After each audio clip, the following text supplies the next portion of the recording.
제가 읽을게요. 11장 자, 11장 45절부터 45절. 볼게. 예. 자, 마리아에게 와서 예수께서 하신 일을 본 많은 유대인이 그를 믿었으나 그 중에 어떤 자는 바리새인들에게 가서 예수께서 하신 일을 알리니라. 이에 대제사장들과 바리새인들이 공회를 모으고 이르되 이 사람이 많은 표적을 행하니 우리가 어떻게 하겠느냐. 만일 그를 이대로 두면 모든 사람이 그를 믿을 것이요 그리고 로마인들이 와서 우리 땅과 민족을 빼앗아가리라 하니 그 중에 한 사람 그 해에 대제사장인 가야바가 그들에게 말하되 너희가 아무것도 알지 못하는도다. 한 사람이 백성을 위하여 죽어서 온 민족이 망하지 않게 되는 것이 너희에게 유익한 줄을 생각하지 아니하는도다 하였으니 이 말은 스스로함이 아니요 그 해에 대제사장이므로 예수께서 그 민족을 위하시고 또 그 민족만 위할 뿐 아니라 흩어진 하나님의 자녀를 모아 하나가 되게 하기 위하여 죽으실 것을 미리 말하미로라. 이날부터는 그들이 예수를 죽이려고 모여하느라. 여기까지 먼저 볼게요. 아까 잠깐 대화했지만 아이를 키우는 거는 되게 예쁘지만 또 무지 힘든 일이잖아요. 이제 네. 그래서 과연 인간이 뭐냐? 오죽하면 자기 아이를 낳자마자 냉장고에 넣어서 죽이겠어. 또 아이를 키우다가 입양 보내기도 하고.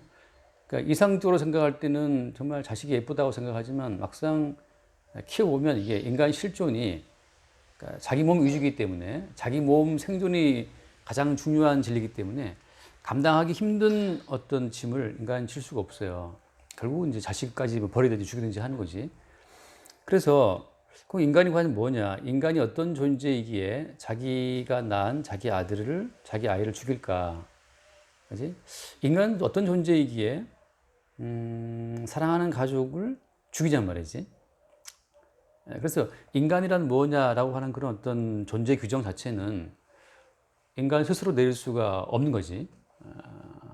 왜냐하면 이제 인간은 피조물이기도 하고. 그래서 이제 우리는 언론적으로 성경에서 예수님의 어떤 십자가의 복음을 통해서 우리 인간이 어떤 존재인지를 볼 수밖에 없어요. 그러니까 내가 나를 보고 내리는 규정은 사실은 의미가 있어요, 없어요?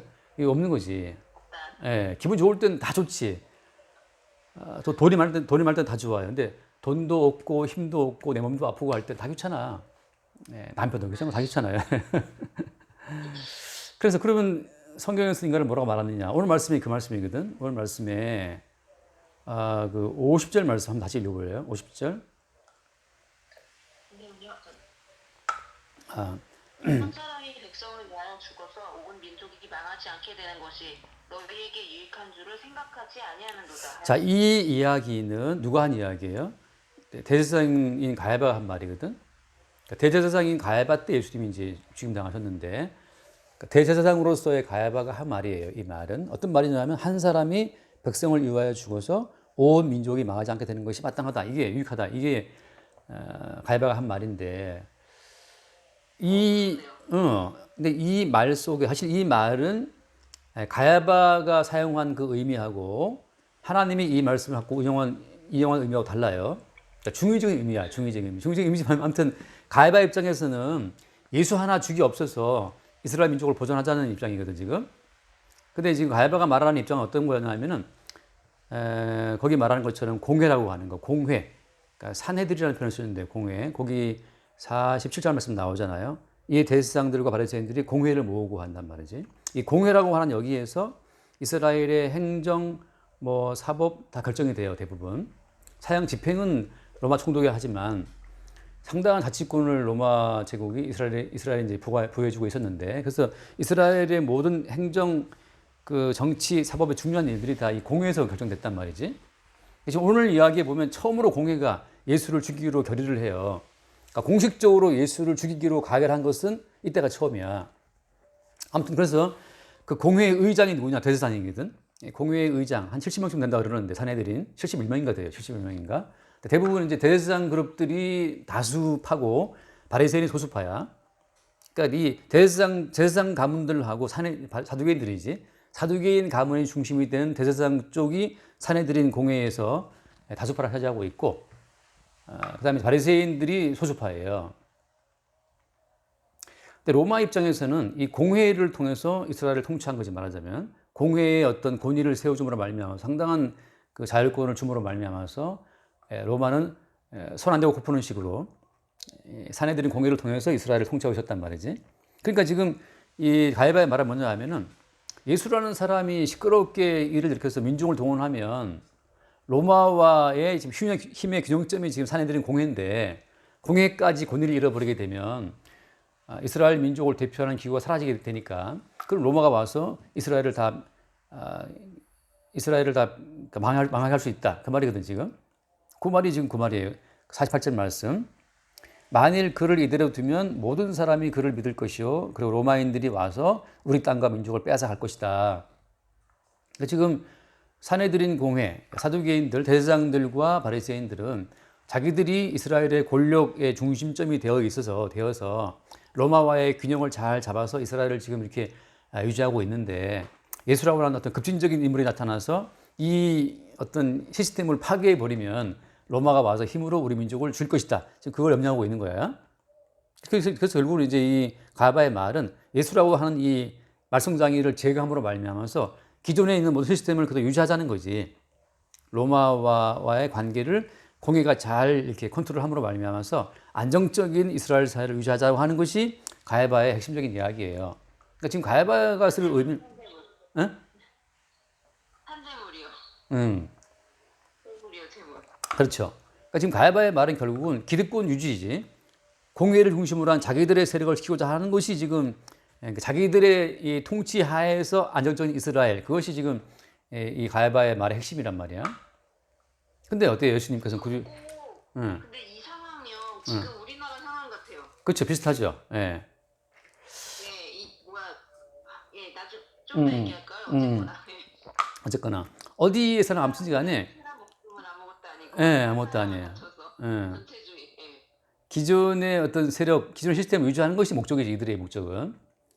그러니까 지금 이 공회라고 하는 것은 이제 지금은 지금 국회인데 국회 이상이지. 왜냐하면 이제 당시의 공회는 71명이었고 그리고 행정, 사법, 정치를 다 총괄했으니까 지금보다 훨씬 더 높은 어떤 권위를 갖고 있는 기관이었죠.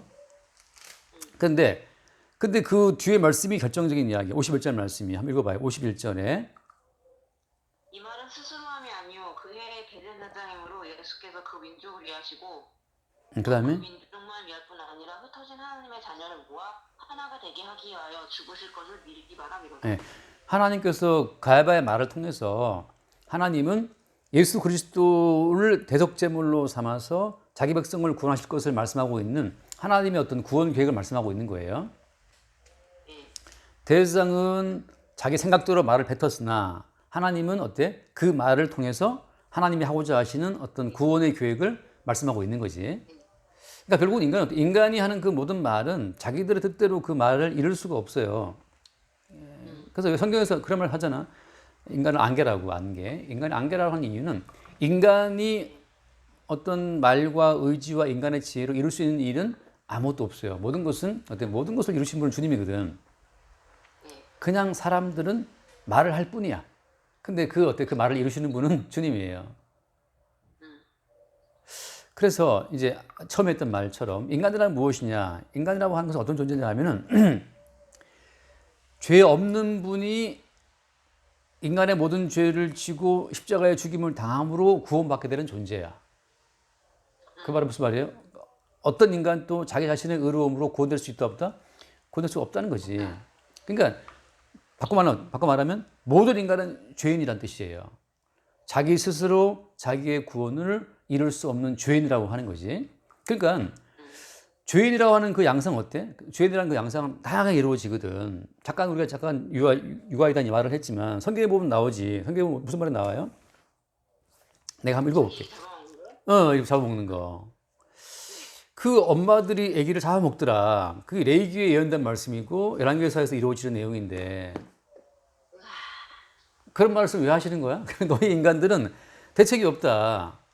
하나님이 적절한 상황을 주셨기 때문에 뭐 사랑해, I love you 하고 살아가는 거지. 하나님이 상황을 압박해버리면 남편, 아내 사랑 그 아무것도 아니고 연인간의 사랑 아무것도 아니고 자식과 부모 사랑 아무것도 아닌 거예요. 하나님이 적당한 상황을 주시니까 그냥 기고만장해서 자기를 믿고 까부는 거지. 핵심은 본질은 뭐냐? 한 분 죄 없는 분이 너희들의 모든 죄 허물을 담당하고 대신 죽어야만 살 수 있는 존재. 그게 인간이라고. 그걸 성경은 쭉 증명하고 있잖아요. 그래서 뭐 예를 들어서 앞에 봤지만 우리가 그 지금 이 사건 자체가 지금 나사로가 살아난 사건인데 나사로가 죽었을 때 그 누이들 마르다와 마리아가 뭘 요구했어요? 나사로의 그 죽음 자체는 사실 어때? 당연한 건데 마르다와 마리아가 뭘 생각해? 자기 오빠의 죽음은 자기 오빠는 그지 예수님이 왔으면 살았다? 살았다 말이지. 바꿔 말하면 예수님을 믿음으로 살 가치가 있다고 생각하는 거지. 그러니까 모든 인간은 당연한 것이 죽음인데 사람마다 자기의 죽음을 당연하게 받아들이는 인간은 아무도 없어요. 그렇지? 그러니까 성경대로 보자면 우리 인간은 하나님 보시기에 죄인이기 때문에 병들고 다투고 싸우고 자기 새끼들을 잡아먹고 남편을 죽이고 아내를 죽이고 그렇게 살아가도 마땅한 존재인데 우리 인간은 스스로 인간의 어떤 권리, 가치를 주장하는 거지. 그래서 마리아 마르다는 우리가 예수까지 믿는데 예수를 우리 믿고 있는데 왜 오빠를 죽게 했습니까? 라고 따지는 거란 말이지. 그러니까 오빠의 건강과 오빠의 안녕과 오빠의 생존은 당연한 건데 왜 예수님께서 그 당연한 권리를 그 외면했냐고 지금 따지는 거잖아. 그래서 어때요? 주님께서.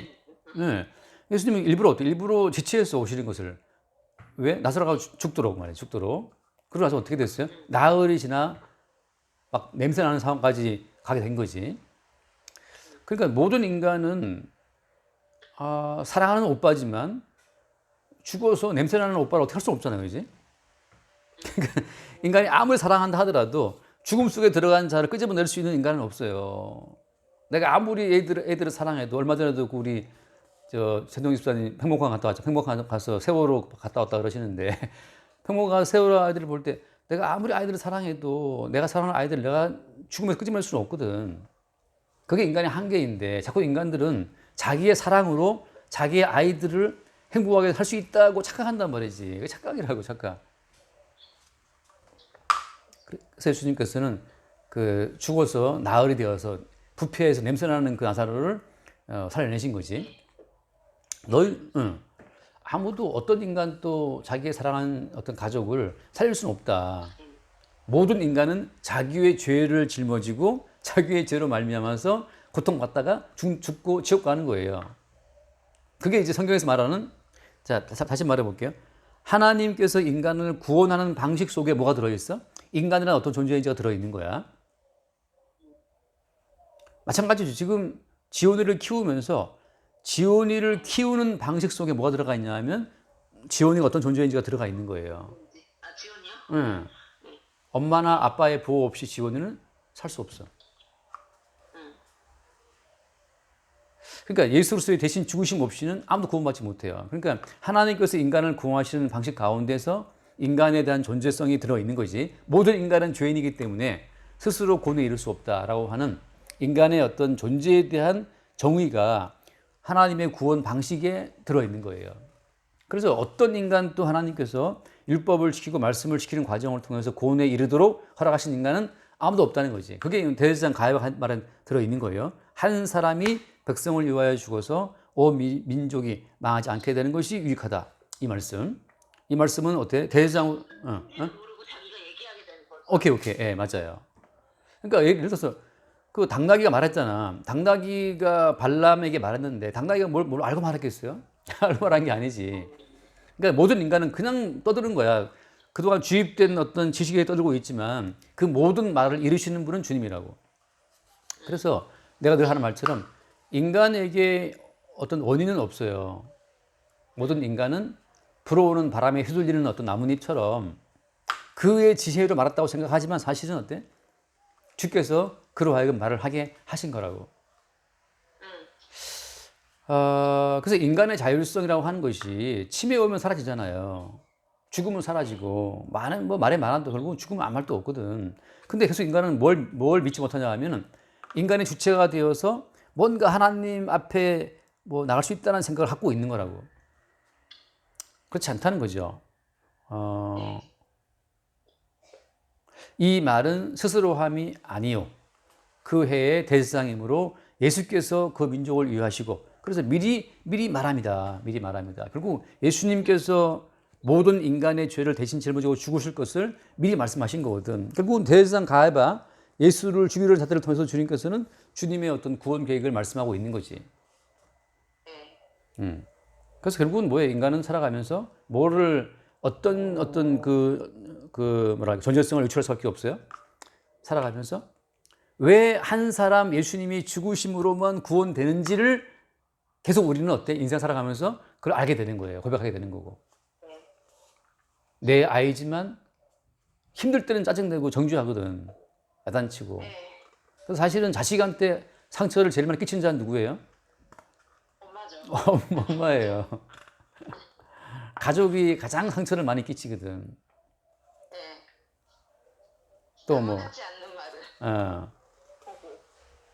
그래서 인간, 아직은 그렇게 한 말 없어요. 별로. 그렇죠. 그럴 만한 단계성이 아니에요. 아직은 애기라서. 또 웃기지만 또 어때? 아이들도 마찬가지. 아이들도 마찬가지인데 엄마한테 많은 기대를 갖고 있기 때문에 또 상처를 많이 받아. 이제 그래서 결국은 뭐냐면은 한 사람 예수님으로 인해서 구원받아야 되는 존재인지 왜 그런 존재인지를 계속 알아가는 것이 성도의 인생의 여정이라고. 그래서 예를 들어서 우리가 다윗 같은 경우에 범죄한단 말이에요. 다윗이 품었던 의로운 모든 세계가 다 무너지고 나서 자기는 뭐 간음자요, 살인자요, 거짓말장이요, 사기꾼이요 뭐 다 드러난단 말이지. 그럼으로써 다윗은 자기에 대한 모든 가치 부여를 스스로 던져버려. 우리 그 얘기 알잖아요. 찾진 않겠지만 사무엘하에 나온 얘기지만 그 다윗이 피신 갈 때 압살롬의 반란 때 피신 갈 때 그때 누가 다윗을 저주해요? 게라의 아들 시므이가 저주한단 말이지. 그때 누가 그걸 죽이려고 그래요? 옆에 있는 사람이 그 부하 장수들이 그지? 장수들이 저놈 죽이자 한단 말. 그때 다윗이 했던 말이 뭐야? 다윗이 했던 말이 냅둬라. 왜냐하면 할 말 하는 것이다. 그 다음에 여호와께서 저 인간으로 나를 저주하게 하신 것이다 하거든. 저주를 한 게라의 아들 시므이도 그의 의지가 아니었고 물론 그 당시에는 그의 의지였지. 게라의 아들 시므이는 자기의 의지로 저주한 거잖아요. 그죠? 근데 다윗은 그걸 어떻게 받아들여? 하게 하셨다. 결국 누구의 의지로 본 거야? 누구의 의지로? 주님의 의지. 주 의지로 본 거예요. 왜냐하면 어때요? 왜냐하면 그 이전에 벌써 이미 자기는 간암자요 또 살인자이기 때문에 하나님 보시기에 죽어마땅한 죄인이라는 사실을 수용하고 있는 거지. 하나님 보시기에 나는 죽어마땅한 그 죄인이라는 사실을 수용을 해야만 죽어마땅한 죄인인 나를 대신해 죽으신 누구를 바라보게 되어 있어요? 예수를 바라보게 되어 있는 거거든. 그 차이예요. 그러니까 지금 우리가 볼 때는 그 사람은 나를 욕했다, 나를 노려봤다. 한번 읽어볼게. 마태복음 5장에. 그 마태복음 5장에도 예수님이 비슷한 말씀 하시는데, 5장 11절. 나로 말미암아 너희를 욕하고 박해하고 거짓으로 너희를 거슬러 모든 악한 말을 할 때에는 너희에게 복이 있나니 기뻐하고 즐거워하라. 여기서 보면 나로 말미암아 너희를 욕했다, 박해했다 그랬잖아요. 악한 말을 했다 할 때 이거 누구의 의지예요? 이게 짧게 봐서는 그쵸? 짧게 봐서는 그 인간의 의지지만 이게 주의 의지예요. 주님의 의지. 온 만물 가운데에서 온 우주 가운데에서 인간의 의지는 있어요, 없어요? 인간의 의지는 왜 없다고 보냐면 인간의 의지가 원인이 아니거든 사실. 성경은 인간을 뭐라고 규정해? 성경은 인간을 안개 같다. 잠깐 보이다가 사라진 안개라고 말한단 말이지. 그러니까 인간의 의지는 사실 인간의 의지가 아니고 사실 다 주님의 의지예요. 주님의 의지. 그러니까 야, 나 때문에 누가 너희를 욕했어, 박해했어, 악한 말을 했어. 근데 어때? 너에게 복이 있나니 어떻게 하라? 기뻐하고 즐거워해. 왜냐하면 그것은 내가 너에게 복을 주기 위한 하나의 방편으로 나의 의지로 그 사람으로 하여금 너를 욕하게 한 거니까. 그래서 이 세상에서는 당나귀가 말 한마디 한 것도 주님의 의지고 다윗을 보고 욕한 것도 게라인을 시므의 그 욕하는 그 의지도 주님 허락하신 의지라는 거지.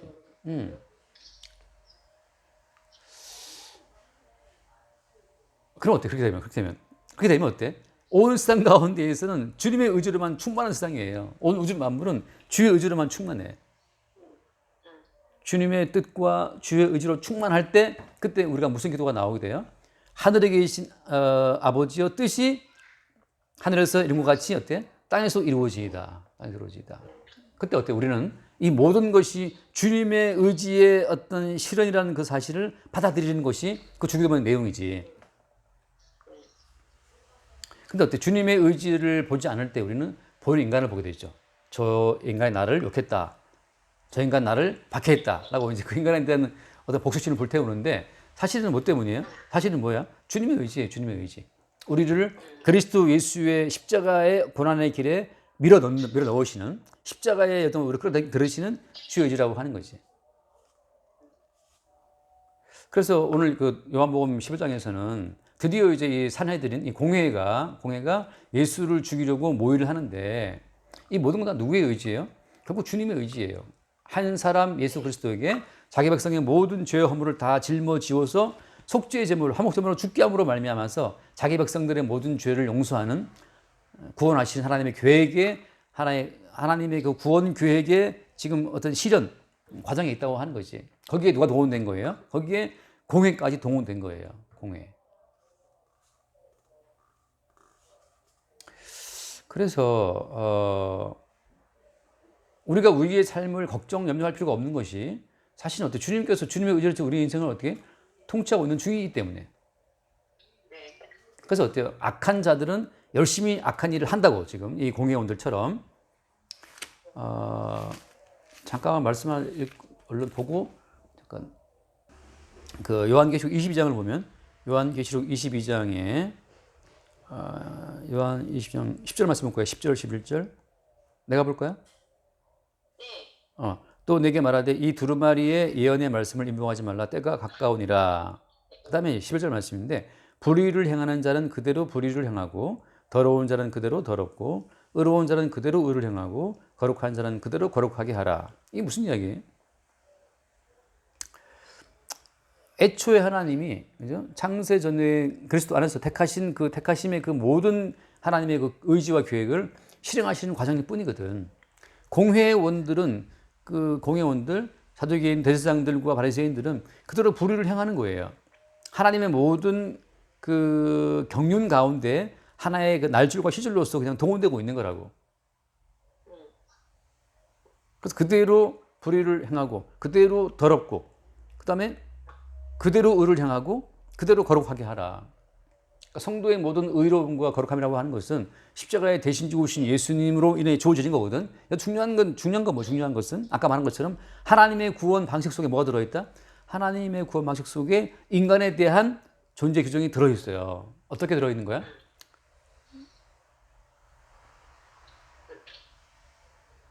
너희들은 너희들의 개인적인 의로움과 개인적인 거룩함으로는 하나님 구원에 이를 수가 없다라고 하는 그 존재의 특성이 들어있는 거지. 심지어 어때? 말 한마디를 하는 것도 너희들의 의지가 아니라는 게 들어있는 거죠. 그러니까 어떻게 보면 성도는 지금 이게 거꾸로 성경을 봐야 되는가? 다시 말하면 무슨 말인가 하면 성령이 성도에게 온 다음부터 이제 어때? 다음부터는 성도는 자기의 의지와 자기 뜻으로 인생을 살아가는 것이 아니에요. 누가 살아 그 속에? 성령이 온 다음부터는 성도 속에 사는 분이 누구예요? 그리스도라, 그리스도. 그러니까 그리스도의 의지와 뜻대로 인생을 살아가게 되는 게 성도의 인생이거든. 그러니까 성도 가운데는 개인적인 어떤 뜻과 개인적인 의지가 거기 들어있을 수가 없어요. 그대로 거룩하게 하고 그대로 의를 행하란 말이지. 그러니까 그 성령으로 말미암아 그리스도께서 사시는 그 백성들 같은 경우에는 모든 것 자체를 어때? 그리스도로 밥 먹고 그리스도로 옷 입고 그리스도로 살아가는 거지. 그러면서 매일 뭘 바라보는 거예요? 그리스도의 사심 앞에서 추방되고 쫓겨나가는 옛 자아를 보는 거지. 아, 이렇게 우리가 죄인이구나. 육신 자체가. 이렇게 우리가 죄인이라는 사실을 매 순간 보는 것 뿐이거든. 그러면서 점점 홀로 구원을 이루신 온 백성을 위하여 홀로 죽임당하신 예수로서의 가치를 점점 선명하게 볼 뿐이에요. 그게 이제 점점 어떻게 그리스도가 하신다는 사실을 명확히 보게 되는 거지. 그러면서 이제 모든 인간을 바라볼 때 그 게라의 아들 시므이가 저주를 해도 어때? 저거 주님이 하게 하신 거다. 내비둬. 나를 누가 욕했다, 박해했다. 저거 주님이 하신 거야. 내비둬. 원수 갚는 건 누가 하는 거야? 주님이 하시는 거거든. 주님이 하시는 거야. 머리이신 주님이 원수 갚으시는 거거든. 우리가 하는 것이 아니고. 자, 그래서 이 요한복음 11장이 이제 끝나요. 나사로를 살려냄으로 말미암아서 아이고야. 시간이 끝나간다. 나사로를 살려냄으로 말미암아서 드디어 이제 공회에서는 예수 그리스도를 죽이는 것을 결의하죠. 근데 어때? 그마저도 주님의 의지로 만백성을 구원하시는 어떤 그 모든 과정을 끌고 가시는 과정이라는 거지. 그래서 나사로를 살린 것은 그걸 뭘 보여주는 거예요? 예수님께서 죽은 이후에 그 살아나실 것을 보여주는 것이고, 동일하게 어때? 모든 성도가 이렇게 옛 자아가 죽고 살아날 것을 보여주는 하나의 그림자처럼 행하신 일이거든. 이제 어때? 보이는 이 모든 세상이라고 하는 것은 다 사망 속에 들어가요. 보이는 세상은 항상 죽음 속에 들어갔다가 다시 살아나는 거지. 그리스도 예수의 이름으로. 그래서 모든 만물은 지금 그리스도 예수의 이름으로 새롭게 주어지는 만물이라고, 성도 입장에서는. 그러니까 지금 지온이 같은 경우도 어때? 매 순간 그리스도 예수의 이름으로 새롭게 주어지는 딸이야. 내 힘과 내 의지로 키워내는 나의 결과물, 내 산물이 아니고 그리스도 예수의 십자가에 죽고 살아나시는 그 부활의 생명으로 키워내는 그리스도 예수의 열매인 거지. 그렇게 볼 때 이제 우리의 의지가 아니고 주님의 의지를 보는 거예요. 아이들을 볼 때도. 저 아이는 내 딸이 아니고, 내 딸이 아니고 주의 딸이야, 주의 딸. 주님께서 주님의 의지를 키워내시는. 아니면 벌써 옛날에 뭐 어떻게 됐겠죠, 우리가. 자, 그래서 예수를 죽이려고 모의한다. 이 모의 속에도 어때? 다 들어가 있어요. 주님의 의지와 뜻이. 여기까지 합시다. 기도할까요? 네, 기도하시고 합시다. 저부터요? 네, 오케이. 하나님 아버지, 오늘 이렇게 말씀을 들을 수 있는 시간을 허락해 주셔서 감사합니다. 저의 모든 뜻대로 행한다고 생각했던 것들이 사실은 주 예수님의 뜻이었음을 감사드립니다. 우리 주 예수 그리스도의 이름으로 기도드렸습니다. 아멘. 주님 감사합니다. 범사의 모든 것들이 우리 주의 뜻 가운데 진행되는 주님의 세계인 것을 알게 하여 주옵시고, 이 주님의 세계 안에서 주님이 준비하신 구원의 방식으로 말미암아 우리의 실체를 보고 우리를 온전한 주의 피로 덮으시는 그리스도 예수의 은총을 우리의 죄인됨을 통해 늘 새롭게 발견할 수 있도록 축복하여 주옵소서. 우리 주 예수님을 기도드립니다. 아멘.